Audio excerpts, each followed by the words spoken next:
Hello everyone, good afternoon.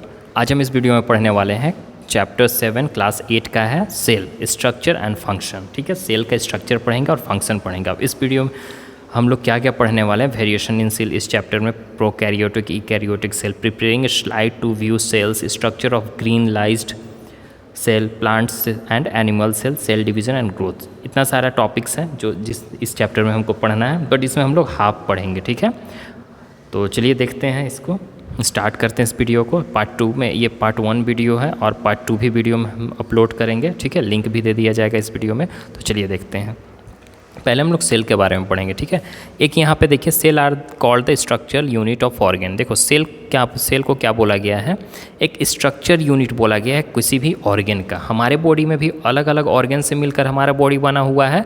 ठीक है, और जो ऑर्गेन है ना, वो सेल से मिलकर बना हुआ है। ठीक है, छोटे छोटे यूनिट से हमारा पूरे बॉडी सेल से मिलकर बना हुआ होता है। अभी बहुत लोगों को सेल ही समझ में नहीं आता कि सेल आखिर होता क्या है, तो इस वीडियो में आपको सेल के बारे में अच्छे से समझ में आने वाला है, तो लास्ट तक देखिए।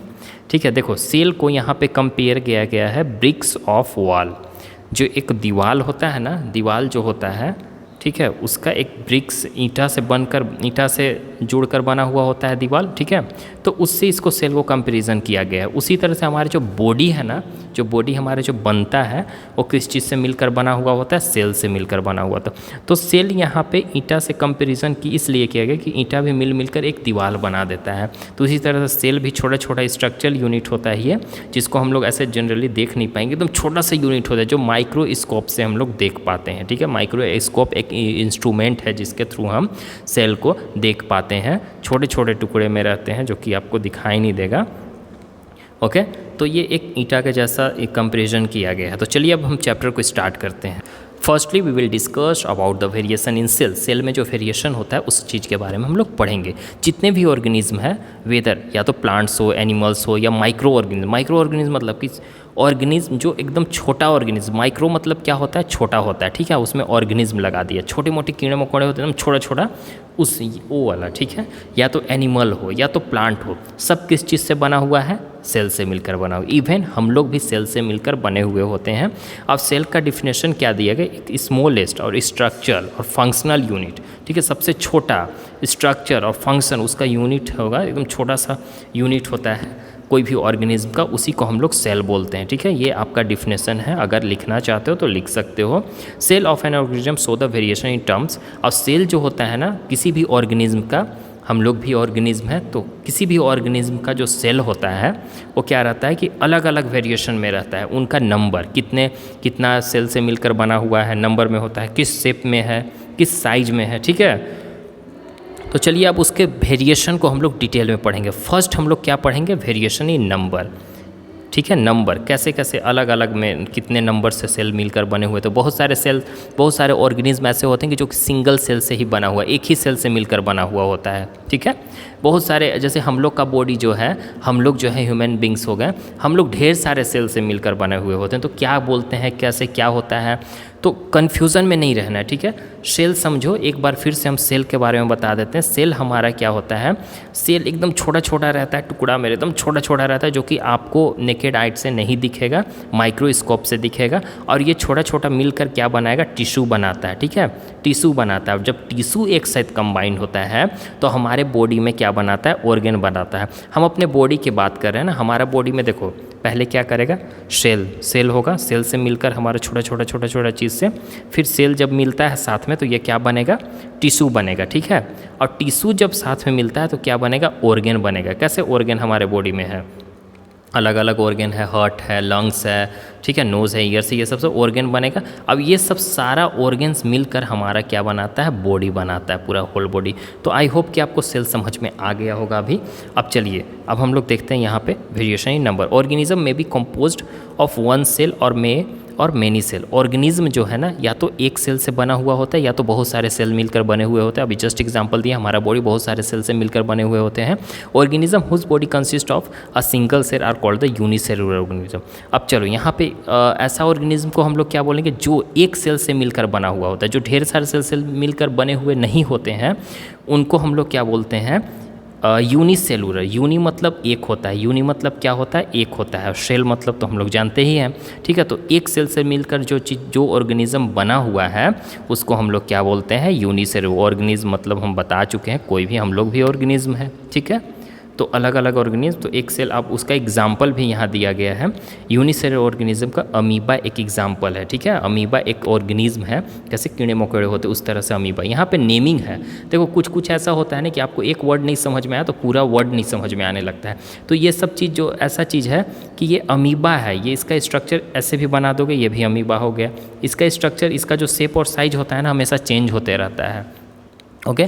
तो अमीबा एक ऐसा ऑर्गेनिज्म है जो एक ही सेल से मिलकर बना हुआ होता है। और एक पैरामोशियम हो गया, इग्लुइना हो गया, बैक्टीरिया हो गया, ये सब सारे एक सेल से मिलकर बने हुए होते हैं, ठीक है। ये सब ऑर्गेनिज्म है, बैक्टीरिया वगैरह जानते ही हो आप लोग, ये सब नेमिंग है। तो अब कोई बोलता है कि सर अमीबा क्या है, तो अमीबा एक ऑर्गेनिज्म है। कीड़े मकोड़े कैसे होते, बैक्टीरिया कैसे, उसी तरह से ये है। तो इसमें ज़्यादा दिमाग नहीं लगाना है, अदरवाइज़ पूरा नहीं समझ में आने लगता है। अब देखो single cell, single cell organism में क्या होता है, जिसका एक सेल से मिलकर बना हुआ होता है। जो सिंगल सेल होते हैं ना, वो सभी तरह का एक्टिविटीज़ परफॉर्म करते हैं, जैसे कि फीडिंग, खाते हैं, उन लोग भी खाते हैं, खाना खाते हैं, क्योंकि ऑर्गेनिज्म है तो खाएंगे ही। मूवमेंट होता है उनका, एक जगह से दूसरे जगह भी जाते हैं, रेस्पिरेशन भी लेते हैं, सांस भी लेते हैं वो, और रिप्रोडक्शन भी करते हैं, वो अपना बच्चा भी देते हैं, ठीक है। Thus this single cell can exist independently, ठीक है। ये जो सिंगल सेल ऑर्गेनिज्म होते हैं, सिंगल सेल जो होता है वो एग्जिस्ट करता है, एक दूसरे से डिपेंड रहते हैं, ठीक है, इंडिपेंडेंटली रहते हैं एक दूसरे पे, ठीक है। ऑर्गेनिज्म, अब यहाँ पे हम लोग मल्टी सेलुलर के बारे में पढ़ेंगे। मल्टी मतलब क्या होता है, ढेर सारा, ठीक है। वो ऑर्गेनिज्म जो ढेर सारे सेल से मिलकर बने हुए होते हैं, उनको हम लोग क्या बोलेंगे, मल्टी सेलुलर ऑर्गेनिज्म बोलते हैं। ये डिफिनेशन है मल्टी सेलुलर का। अब ये हमारा यूनिसेलुलर का यहाँ से डिफिनेशन है। Got that? अगर लिखना चाहते हो तो लिख सकते हो पॉज करके वीडियो को। देखो मल्टी सेलुलर ऑर्गेनिज्म में क्या होता है ना कि similar type of cells are group together. एक तरह का सेल ढेर सारे ग्रुप हो जाते हैं, किसी ये सेल है छोटा छोटा, ये मानो सेल है। अब ये सेल एक साथ मिल जाते हैं, जब एक साथ मिल जाएंगे, ठीक है, एक साथ मिलकर क्या बनाते हैं, टू परफॉर्म पार्टिकुलर फंक्शन, कुछ एक फंक्शन पार्टिकुलर, जैसे कि एक छोटा छोटा सेल है अलग अलग, इसको मिला दिया गया तो ये ऑर्गेनिज्म होगा, तो ये कुछ अलग परफॉर्म करते हैं। तो अलग अलग तरह का, इसी तरह से ढेर सारे सेल मिलते हैं, ठीक ना, अलग अलग परफॉर्म करेंगे, अपना फंक्शन परफॉर्म करते हैं। Thus different cell carry out the different function, इसलिए अलग अलग सेल जो होते हैं अलग अलग तरह का फंक्शन कैरी आउट करते हैं हमारे बॉडी में। जैसे आप देख सकते हो हमारा रेस्पिरेटरी सिस्टम है, ठीक है, एक्सक्रेटरी सिस्टम है, ये सब अलग अलग, रेस्पिरेटरी से हम लोग सांस लेते हैं, ठीक है, इस तरह से ऐसा होता है। तो मोस्ट प्लांट्स और एनिमल्स इंक्लूडिंग ह्यूमन बींग्स, यहाँ देखो ज़्यादातर प्लांट्स हो गए, एनिमल्स हो गए, या ह्यूमन बींग्स भी, हम लोग भी, ठीक है, ये सब ज़्यादातर क्या होते हैं, मल्टी सेलुलर ऑर्गेनिज्म होते हैं। तो आई होप कि आपको ये दोनों वेरिएशन इन नंबर वाला समझ में आ गया होगा। इसमें दो तरह का सेल होते हैं, एक यूनिसेलुलर होता है, एक मल्टी सेलुलर ऑर्गेनिज्म होते हैं। यूनि मतलब एक, मल्टी मतलब ढेर सारे सेल से मिलकर बने हुए होते हैं। एग्जाम्पल आप देख लिए दोनों का। अब देखिए वेरिएशन इन शेप, अब जो हमारा जो सेल है, ठीक है, उसका शेप कैसा होता है, अलग अलग साइज में होते हैं, शेप एक जैसा नहीं होता है, सबका अलग अलग होते हैं। तो यहाँ देखिए क्या क्या दिया हुआ है, हमको पता है कि अलग अलग जो सेल होते हैं अलग अलग फंक्शन परफॉर्म करते हैं, ठीक है, carry out different function, exist in the different shape, और हर एक शेप जो होते हैं अलग अलग शेप में भी एग्जिस्ट करते हैं, एक जैसा शेप नहीं होता है। They can be disc shape, या तो डिस्क के शेप में होते हैं, डिस्क मतलब कि ये जो सीडी होता है उस शेप में होगा, ओके, पॉलीगोनल होंगे उस शेप में, ठीक है, या तो रेक्टेंगुलर होंगे, या तो फिर ब्रांच्ड होंगे इस तरह से, ठीक है, या तो इरेगुलर शेप होगा। इरेगुलर कहने का मतलब क्या कि इधर उधर, जिधर मन उधर, मतलब शेप उसका एक जैसा नहीं होगा, कभी चेंज होते रहता है, ठीक है, उसी को इरेगुलर बोलते हैं। ऐसा ये इस तरह से सेल होगा, ठीक है। और जो सेल होते हैं ना, अलग अलग सेल जो होते हैं अलग अलग, जैसे कि ये हो गया डिस्क शेप हो गया, इरेगुलर शेप हो गया, हमारा ब्रांच शेप हो गया, इरेगुलर शेप ये हो गया, ठीक है। तो ये सब क्या है, अलग अलग फंक्शन परफॉर्म करेंगे, ठीक है, हर एक सेल अलग अलग फंक्शन परफॉर्म करते हैं। जैसे कि आप पिक्चर में देख सकते हो यहाँ पे, ये वाला जो है हमारा मसल सेल्स है, ये हमारा मसल सेल है जो हमको मूवमेंट करने में हेल्प करता है, movement through the contraction and expansion. किसके थ्रू, कॉन्ट्रैक्शन, जब हमारा मसल सिकुड़ता फूलता है, एक्सपेंस मतलब फैलता है, तो इसमें मदद करता है। They are thin and long, ये जो होता है पतला होता है और लंबा होता है। Got that. नर्व सेल होते हैं, ये हमारा नर्व सेल है, ठीक है, जो नर्व्स जिसको बोलते हैं अलग अलग, ये मैसेज कैरी करता है हमारे बॉडी में अलग अलग पार्ट में। स्पाइनल कोड को हम देता है, कैसे हमारा, जैसे कि आप कोई चीज़ को टच करते हो तो गर्म है या ठंडा, तो कैसे पता चलता है, स्किन के थ्रू पता चलता है। और ये हमको मैसेज कहाँ भेजता है, हमारे ब्रेन में भेजता है, स्पाइनल कोड में भेजता है, वहाँ से हमको पता चलता है कि वो गर्म चीज़ है तो हाथ हटा दो, इस तरह से होता है, ठीक है। तो ये नर्व सेल का काम होता है। तो नर्व सेल का शेप्स इस तरह से रहता है, ब्रांचेस टाइप रहता है, आप देख सकते हो एग्जाम्पल में भी।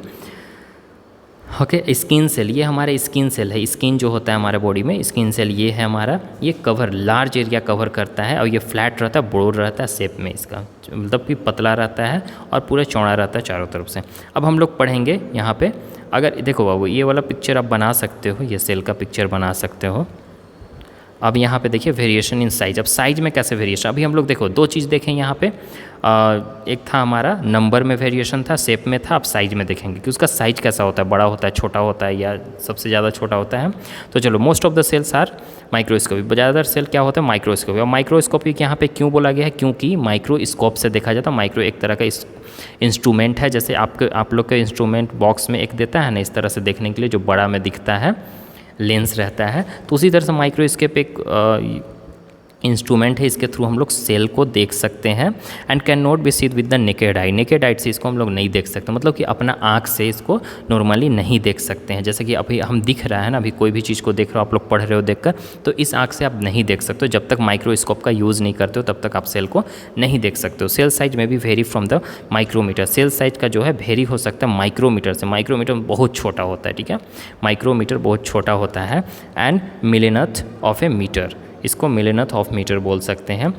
टू अ फ्यू सेंटीमीटर, मतलब कि कुछ सेंटीमीटर तक होता है, ये बहुत ज़्यादा एकदम छोटा होता है, क्योंकि इसको सेंटीमीटर, 1 सेंटीमीटर हम लोग जानते हैं ना, 1 सेंटीमीटर से भी कम होता है, बहुत ज़्यादा कम होता है, जो कि हम लोग बहुत देखने में बहुत मुश्किल होती है, नेकेड आई से नहीं दिख सकता है।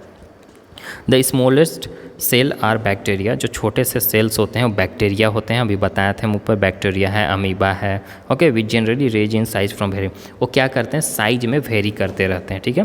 देखो 0.1 टू 0.5 माइक्रोमीटर से भी वो वेरी करते रहते हैं। 0.1 से लेके 0.5 तक वो वेरी करते हैं, कभी 1 हो गया 0. कभी 0.2 हो गया, इस तरह से साइज में वेरी। तो सोचो ये कितना छोटा है, माइक्रोमीटर मतलब बहुत छोटा होता है, इससे भी छोटा, मतलब कितना छोटा होगा ये। The largest cell is the egg of an ostrich, और जो लार्जेस्ट सेल है वो ऑस्ट्रिच का, ऑस्ट्रिच जानते हो ये एक बर्ड है, ठीक है, जो फ्लाइटलेस बर्ड है, जो उड़ नहीं सकती है। तो ये इसका जो अंडा होता है, इसका एक लार्जेस्ट सेल है, जो कि 170 मिलीमीटर होते हैं, ठीक है, डायमीटर में। इसका डायमीटर कितना होता है, 170 मिलीमीटर होता है, ये एक लार्जेस्ट सेल है, ठीक है। Nerve cell are believe to be the longest, और जो नर्व सेल है हमारा, जिसके थ्रू हम लोग को मैसेज भेजता है पूरे बॉडी पार्ट्स में, जो कि ह्यूमन बॉडी में होता है, हमारे बॉडी में होता है नर्व सेल, तो ये एक लॉन्गेस्ट सेल है। तो आई थिंक आपको समझ में आ रहा होगा जो भी पढ़ा रहे हैं। अब चलिए नेक्स्ट पेज में चलते हैं। देखिए अब यहाँ हम लोग का नेक्स्ट टॉपिक क्या है, प्रोकैरियोटिक एंड यूकैरियोटिक सेल, ठीक है। ये दोनों सेल क्या होता है, चलिए पढ़ते हैं तो पता चलेगा हम लोग को। तो चलिए अब पढ़ते हैं हम लोग प्रोकैरियोटिक और यूकैरियोटिक। अच्छे से सुनिएगा, सब समझ में आ जाएगा, कन्फ्यूज़न नहीं होना है। यहाँ पे क्या बोल रहा है कि the cell of the certain organism lack a well defined nucleus. अब न्यूक्लियस क्या होता है, न्यूक्लियस जैसे कि आपका कोई भी ऑर्गेनिज्म है, उसके बीच में एक ये इस तरह से होता है, जैसे कि अंडा नहीं होता है, अंडा एक्स में जो बीच में येलो पार्ट होता है, उसको हम लोग न्यूक्लियस बोल सकते हैं, ठीक है।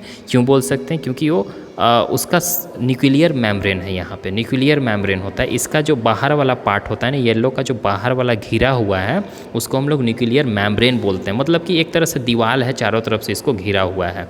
तो यहाँ पे जो है ना, ये प्रोकैरियोटिक सेल में इसमें क्या होता है कि ये न्यूक्लियर मेम्ब्रेन नहीं होता है, ठीक है, वो एब्सेंट रहता है इसमें। न्यूक्लियस यहाँ पे एब्सेंट बता रहा है, इसलिए एब्सेंट बता रहा है क्योंकि प्रोकैरियोटिक में न्यूक्लियस नहीं होता है, इसमें हम डिफाइन नहीं कर पाते हैं इसको, क्योंकि इसमें है बट इसको हम डिफाइन नहीं कर पाते हैं। क्यों, क्योंकि इसमें मेम्ब्रेन नहीं होता, न्यूक्लियर मेम्ब्रेन नहीं होता है, तो हम कैसे डिफाइन करेंगे उसको, कहाँ करेंगे। और ये वही इसमें क्या होता है कि जेनेटिक मटेरियल को कंटेन करता है, इसके बावजूद इसमें क्या रहता है कि जेनेटिक मटेरियल को कंटेन करता है साइटोप्लाज्म साइटोप्लाज्म में, ठीक है। अब साइटोप्लाज्म क्या है, जैसे कि कैसे अंडा का जो येलो वाला पार्ट होता है, उसी जो फ्लूइड मटेरियल होते हैं, ये लिक्विड वाला मटेरियल, इसी को हमारा साइटोप्लाज्म है ये हमारा, ठीक है। तो इसमें क्या होता है, जेनेटिक मटेरियल को कंटेन करता है। जेनेटिक मटेरियल कहने का मतलब कि हेरिडिटी नहीं, एक जनरेशन से दूसरे जनरेशन में पास हो रहा है कि मेरे बच्चे होंगे तो मेरा जो जनरेशन है कितना साल से चला आ रहा है, कहाँ से आ रहा है, तो वो सबको बताता है। तो इसमें जेनेटिक मटेरियल को कंटेन करता है साइटोप्लाज्म में, फ्लूइड के में वो तैरते रहता है, फ्लोटिंग। तो इस तरह का सेल में जिसमें हम लोग वेल डिफाइंड न्यूक्लियस नहीं होते हैं, न्यूक्लियस को हम डिफाइन नहीं कर पाते हैं, तो इसी चीज़ को हम लोग क्या बोलते हैं, प्रोकैरियोटिक सेल बोलते हैं, ठीक है। एक बार फिर से हम इसको बता देते हैं कि वो सेल जो वेल डिफाइंड न्यूक्लियस नहीं होते हैं, जो कि nucleus surrounded by nuclear membrane. देखो एक मेम्ब्रेन होता है, सेल मेम्ब्रेन होता है, एक मेम्ब्रेन न्यूक्लियर मेम्ब्रेन होता है। सेल मेम्ब्रेन कहने का मतलब कि ये अंडा है, ठीक है, और अंडा का बीच वाला पार्ट है ये वाला येलो, तो ये हमारा बीच वाला पार्ट को हम लोग न्यूक्लियस बोल रहे हैं। तो इसका जो न्यूक्लियस का जो बाहर वाला ये घिरा हुआ है, इसको हम लोग न्यूक्लियर मेम्ब्रेन बोलेंगे, ठीक है। और जो अंडा का जो बाहर वाला है, ये वाला बाहर वाला पार्ट, इसको हम लोग क्या बोलेंगे, सेल मेम्ब्रेन बोलेंगे, क्योंकि सेल का ये मेम्ब्रेन है चारों तरफ से घिरा हुआ है। अब हम लोग ऐसे भी एक एग्जाम्पल दे सकते हैं, हमारा जो स्किन है एक तरह से सेल मेम्ब्रेन है, मतलब एग्जाम्पल के तौर पे हम आपको समझा रहे हैं। तो आई होप कि आपको क्लियर हो गया होगा प्रोकैरियोटिक सेल, ठीक है। इसमें हम लोग डिफाइन नहीं कर पाते न्यूक्लियर मेम्ब्रेन के कारण, ठीक है, सेल को, न्यूक्लियस को। गॉट दैट, समझ में आ गया। फिगर यहाँ दिया हुआ है हमारा, ये न्यूक्लियर मेम्ब्रेन का, प्रोकैरियोटिक सेल का दिया हुआ है ये फिगर, आप देख सकते हो। ये इसमें आप न्यूक्लियस को डिफाइन नहीं कर पाते क्योंकि इसमें न्यूक्लियर मेम्ब्रेन होते नहीं हैं, इसको हम देख नहीं पाते न्यूक्लियर मेम्ब्रेन को। Organism that have such cell are called the prokaryotic. इस तरह का ऑर्गेनिज्म को हम लोग क्या बोलते हैं, प्रोकैरियोटिक सेल बोलते हैं। एग्जाम्पल कौन सा है प्रोकैरियोटिक का, जैसे बैक्टीरिया में क्या होता है, न्यूक्लियर मेम्ब्रेन एब्सेंट रहता है, पता नहीं चलता, उसको हम डिफाइन नहीं करते। ब्लू ग्रीन अलगी में भी ऐसा होता है, जैसे कि आप पिक्चर में देख लो यहाँ पे, ये हमारे न्यूक्लियर मटेरियल है, ठीक है। ये हमारा इसका ये एक प्रोकैरियोटिक बैक्टीरिया का ये फिगर बनाया हुआ, छोटे छोटे जो सेल होते हैं ना बैक्टीरिया वगैरह, इसको जूम करके पिक्चर को बड़ा करके दिखा देता है आपको कि ये इस तरह का रहता है उसमें स्ट्रक्चर। तो इसका ये हमारा ऊपर वाला जो है इसको सेल वाला बोलते हैं, चारों तरफ से घिरा हुआ है। यहाँ वाला को प्लाज्मा मेम्ब्रेन बोला जाता है, ठीक है। फिर यहाँ पे जो ग्रीन है फ्रूट ग्रैन्युल्स बोलते हैं इसको, ठीक है। फ्लैगेलम बोलते हैं ये वाला जो इस तरह से निकला हुआ है। ओके बाबू, अब हम लोग नेक्स्ट चलते हैं यूकैरियोटिक सेल में, ठीक है। ऑन द अदर हैंड, दूसरे हैंड में देखते हैं cell that have a well defined nucleus. इसमें क्या रहता है यूकैरियोटिक में कि सेल का जो है ना, सेल एकदम अच्छे से डिफाइंड रहता है, इसमें हमको पता चल जाता है, इसको हम डिफाइन कर सकते हैं सेल न्यूक्लियस को। तो इसी को हम लोग क्या बोलते हैं, यूकैरियोटिक सेल। जस्ट इसका अपोजिट हम बोल सकते हैं। फिगर आप देख सकते हो इसमें, यहाँ पे इसका वेल डिफाइंड न्यूक्लियस है ना, वेल डिफाइंड, ये हमारा न्यूक्लियस इसका चारों तरफ से घिरा हुआ है न्यूक्लियर मेम्ब्रेन के through. Organism that have a such cell are called the eukaryotic. इस तरह का ऑर्गेनिज्म को हम लोग यूकैरियोटिक सेल बोलते हैं, ठीक है। और यहाँ पे ये एग्जांपल दिया, ट्रू मतलब क्या, यू मतलब ट्रू होता है, कैरियन मतलब न्यूक्लियस होता है, ठीक है। न्यूक्लियस को कैरियन बोलते हैं, ट्रू मतलब कि अच्छे से इसमें डिफाइन किया जाता है। All the organism apart from bacteria, जितने भी ऑर्गेनिज्म है बैक्टीरिया और ग्रीन अलगी को छोड़कर, ठीक है, सारे क्या हैं, यूकैरियोटिक सेल होते हैं, क्योंकि उसमें न्यूक्लियस वेल डिफाइन होता है। न्यूक्लियस उसमें हम लोग डिफाइन कर सकते हैं, बता सकते हैं ईजी वे से। लेकिन अब बैक्टीरिया और ग्रीन अलगी में आप नहीं बता पाओगे कि न्यूक्लियस कहाँ पे प्रेजेंट है। ओके, वायरस हो गया, देखो वायरस ना तो यूकैरियोटिक है ना तो प्रोकैरियोटिक सेल है, ठीक है। ये अलग अलग ग्रुप में होते हैं। और देखो कैसे, अब वायरस क्या है, जैसे कि अभी कैसे कोरोना वायरस, ये सारे लोग पता है कोरोना वायरस के बारे में, तो ये एक वायरस है। तो इस वायरस में भी छोटे छोटे वायरस होते हैं, वो भी अलग से पड़ता है, एक आदमी से दूसरे आदमी में ट्रांसफ़र होता है, ठीक है। तो वायरस में ना तो प्रोकैरियोटिक सेल होता है ना तो यूकैरियोटिक सेल होता है, ठीक है। तो आप ये इसका बना सकते हो इसमें। अब देखो ये हमारा यूकैरियोटिक सेल है, इसमें बाहर वाला सेल मेम्ब्रेन होता है, ये हमारा साइटोप्लाज्म होता है। साइटोप्लाज्म फ्लूइड मटेरियल होते हैं जिसके वो न्यूट्रिशन होते हैं, जिसके थ्रू मान के चलो अंडा में जैसे क्या खाना लेता है, वही हमारा ये है साइटोप्लाज्म।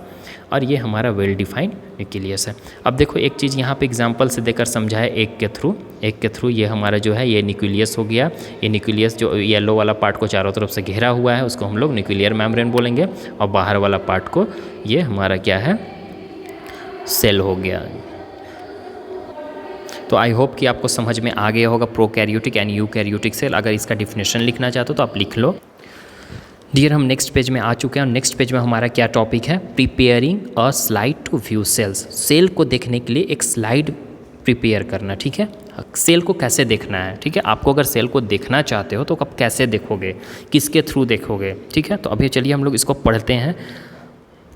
देखिए यहाँ पे most of the cell viewed with the help of compound microscope. बहुत ज़्यादातर सेल को कैसे देखते हैं हम लोग, तो पता है कि माइक्रोस्कोप के थ्रू ही हम सेल को देख सकते हैं ज़्यादातर सेल को, ठीक है। कुछ कुछ सेल जैसे ऑस्ट्रिच का अंडा उसको हम लोग देख पाएंगे क्योंकि वो बड़ा सेल होता है, और जो छोटे छोटे सेल्स होते हैं उसको हम लोग माइक्रोस्कोप के थ्रू देख सकते हैं। To view a specimen under the microscope, जब हम स्पेसिमेन को माइक्रोस्कोप को अंदर देखना है तो it has to be first placed on the glass slide. इसको आपको ग्लास स्लाइड पे रखना होगा।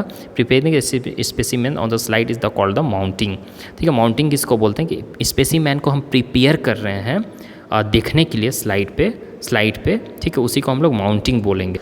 अब यहाँ पे अगर आपको नहीं समझ में आएगा स्पेसिमेन क्या है, तो स्पेसिमेन एक ऑर्गेनिज्म हो गया, सेल जिसको हम लोग देखना चाहते हैं, उसी चीज़ के बारे में यहाँ पे बात हो रही है, ठीक है। तो स्पेसिमेन में कन्फ्यूज़न मत होना, वर्ड में होता है कि वो एक वर्ड में कन्फ्यूज़ हो गए तो फिर आगे नहीं समझ में आता है। तो अब देखो स्पेसिमेन एक स्लाइड उसका हम ले लेते हैं, उसी को हम लोग जब प्रिपेयर करते हैं स्पेसिमेन को स्लाइड पर रखने के लिए, देखने के लिए, तो इसी चीज़ को हम लोग माउंटिंग बोलते हैं। क्लियर है। 2 types of mounts are generally prepared in the laboratory, ठीक है। 2 तरह का माउंट्स को जनरली प्रिपेयर किया जाता है लेबोरेटरी में, लैब में, जहाँ पे हम लोग सेल को देख सकते हैं। एक ड्राई माउंट होता है और एक वेट माउंट होता है। माउंट क्या है, माउंट अभी जस्ट बताएं, स्पेसिमेन जो होता है जिसको हम लोग प्रिपेयर करते हैं, जो सेल को हम लोग जिस सेल को आपको देखना चाहते हो उसको प्रिपेयर जब करते हो उसी चीज़ को हम लोग माउंट बोलते हैं, ठीक है। तो माउंटिंग बोलते हैं। तो अब यहाँ पे जनरली 2 तरह का माउंट होता है, एक ड्राई माउंट होता है, एक सूखा हुआ माउंट होगा, एक सूखा सेल होगा और एक भीगा सेल होगा। अब दोनों को कैसे हम लोग देखते हैं, देखो ड्राई माउंट को जनरली हम लोग क्या करते हैं, यूज़ फॉर व्यूइंग इनानिमेट, ठीक है। इनानिमेट मतलब क्या होता है कि नॉट अलाइव, जो जैसे कि ड्राई माउंट हम लोग जनरली क्यों यूज़ करते हैं, जो जिंदा नहीं होता है, जो सेल जिंदा नहीं है उसको देखने के लिए हम लोग जनरली इसको यूज़ करते हैं। एज द टर्म सजेस्ट, यहाँ पे एक टर्म सजेस्ट किया गया है, जैसे ड्राई माउंट होता है, सूखा माउंट होता है, उसको पानी का ज़रूरत नहीं होता है, वाटर का ज़रूरत नहीं होता है, हमको उस पर वाटर छिड़कना नहीं पड़ता है सेल को देखने के लिए। वेट माउंट होता है वो generally prepare using a water. अब अगर वेट माउंट जो भीगा हुआ माउंट होता है उसको हम लोग को क्या करना है कि उसमें हम लोग वाटर या ग्लिसरीन यूज़ करते हैं, ठीक है। वाटर ग्लिसरीन मार्केट में मिलता है, ग्लिसरीन में ज़्यादा कोई कन्फ्यूज़न नहीं है, लिक्विड ही जैसा होता है। इसको हम लोग यूज़ करते हैं वेट माउंट को देखने के लिए। Are use for viewing living specimen such as organism and cell. यहाँ पे देखो वही बोल रहा है कि इसको यूज़ किया जाता है कि लिविंग स्पेसिमेन को, मतलब कि जो जिंदा स्पेसिमेन होता है, जो जिंदा सेल होता है, उसको देखने के लिए हम लोग भीगा सेल को हम लोग उस पर पानी छिड़कते हैं। जो जिंदा होता है उसको देखने के लिए, जो मरा हुआ रहता है सेल ना, उसको देखने के लिए आपको पानी का ज़रूरत नहीं होता है, ठीक है। In a wet mount a small piece of specimen is placed at the centre of the slide.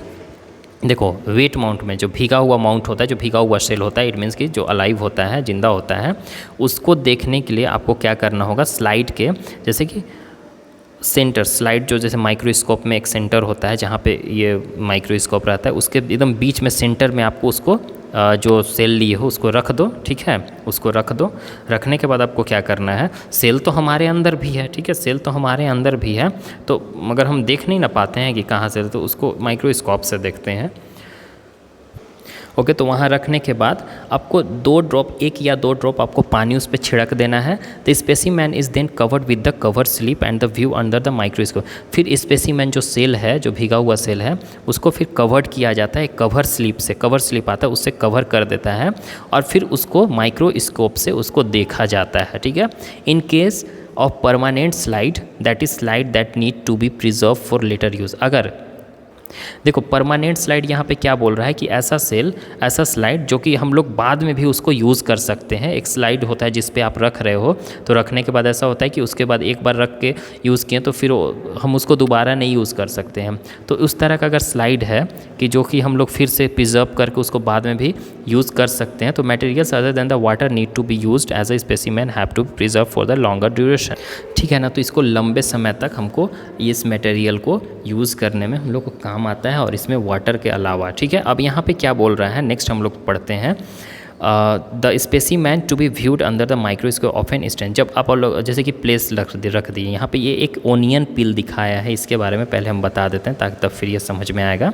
Onion पिल कहने का मतलब प्याज जो है ना, उसका एक छिलका, एक हल्का सा टुकड़ा लिया है प्याज का, ठीक है, और उसको माइक्रोस्कोप में उसको रख दिया है, ठीक है, स्लाइड पे उसको रख दिया है, और उसका ये माइक्रोस्कोप का जो व्यू दिखाया है उसका फ़ोटो क्लिक करके आपको यहाँ दिखाया कि इस तरह से वो दिखेगा, ठीक ना। तो यहाँ पे आपको वही दिखाया कि जो माइक्रोस्कोप के अंदर में दिखता है तो अक्सर वो क्या रहता है, स्टेन्ड रहता है। कहने का मतलब कि कलर्ड दिखेगा, इस तरह से दिख रहा है ना, कलर्ड टाइप, डाई टाइप लग रहा है कि डाई किया हुआ है, ठीक है। Staining highlight biological tissue, staining जो हाईलाइट जो इसमें दिख रहा है इस तरह से, वो बायोलॉजिकल टिश्यूज़ होते हैं, ये टिश्यू है, ठीक है। टिश्यू हम बताया है, छोटे छोटे सेल से मिलकर क्या बनाता है, टिश्यू बनाता है, ठीक है।